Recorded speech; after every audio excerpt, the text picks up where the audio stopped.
Et en France, ça arrive et ça explose là encore, donc au début des années 90, vraiment.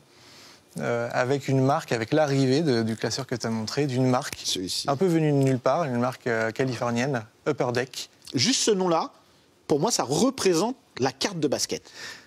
Alors c'est marrant que tu dis ça, parce que pour les Européens... On rappelle, tu écris un livre actuellement ça, sur l'histoire des cartes de basket en France, et Upper Deck a vraiment marqué l'histoire en France et en Europe, parce qu'ils se sont imposés ce que aucune marque n'avait réussi à faire avant, en Europe, et encore une fois, principalement en France. Et ils ont réussi à prendre la licence NBA.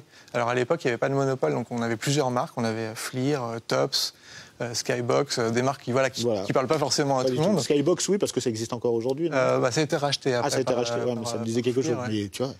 Mais donc il n'y avait pas que Upper Deck, mais Upper Deck est arrivé à exploser en France, et c'est surtout servi de tous ces réseaux. On revient au chocolat de tout à l'heure. Eh oui, on va revenir à quelque chose de très important. Je te laisse continuer. Voilà, l'alimentation et les produits de premier. Mais McDonald's. McDo. Voilà. Qui n'a jamais été, en tout cas dans les années 90. Alors on le rappelle, dans les années 90, on allait commander un menu et on avait, je crois que c'était 2 sachets de cartes Upper Deck avec notre menu.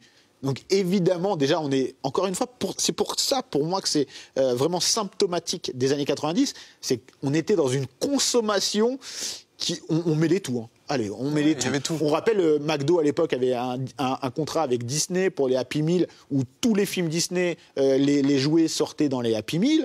Et là, on a les Upper Deck, qui étaient, je crois que ça correspond presque à l'arrivée du Big Mac en France. Oui, en tout cas, voilà, les deux vont travailler conjointement. La restauration rapide va aussi exploser. Alors c'était déjà populaire, mais tout le monde va chercher son Big Mac et repart avec son petit sachet de cartes.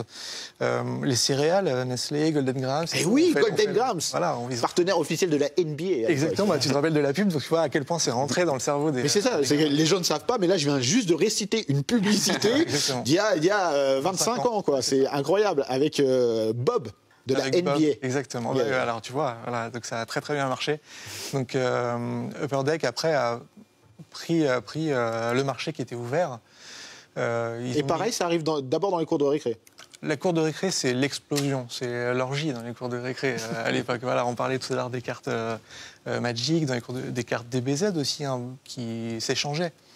Les autocollants de foot, mais les cartes de basket. Alors aujourd'hui, moi je suis maniaque, voilà, on les protège, on les surprotège. Oui, à l'époque, on voit juste à côté de toi, tu as des cartes, voilà, sous verre limite. Ouais, c'est ça. Mais à l'époque, on les sortait des poches, enfin, pas moi, hein, mais d'autres, on les sortait des poches. On n'avait pas tous les classeurs pour les protéger. Puis on faisait des échanges, voilà, avec quand même une volonté. Tu t'en parlais tout à l'heure. Complétiste quand même. On voulait aller au bout de la collection, d'avoir toutes les cartes. C'est pas seulement Michael Jordan. On voulait avoir du Penny Hardaway, du Sean Kemp, Shaquille O'Neal & Co. Mais on voulait surtout arriver au bout de la collection, ce qui a quand même bien évolué depuis. On n'est plus sur ce modèle-là, on n'est plus sur le modèle d'aller jusqu'à la fin de la collection. On cherche des... Et là, tu as quoi comme carte à côté de toi, du coup?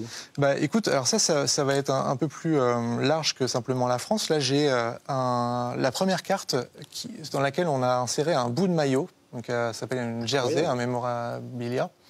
En 97. C'est vraiment le maillot du joueur? Oui, à l'époque, c'est ça. Donc, on le voit au fond, à l'arrière. Hein, que c'est bien un bout de maillot qui a été porté et les maillots sont découpés. Alors ça, par contre, ça existe toujours. Et ça, c'est la première série de cartes. Et ça vaut de l'argent aujourd'hui? Ouais, ça vaut pas mal d'argent. C'est-à-dire?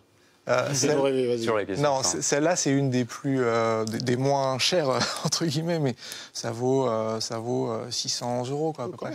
Quand même. La carte de Jordan, parce que Jordan est sorti dans ce set-là, là, tu peux vendre ta voiture, hypothéquer un bout de ta maison, et puis...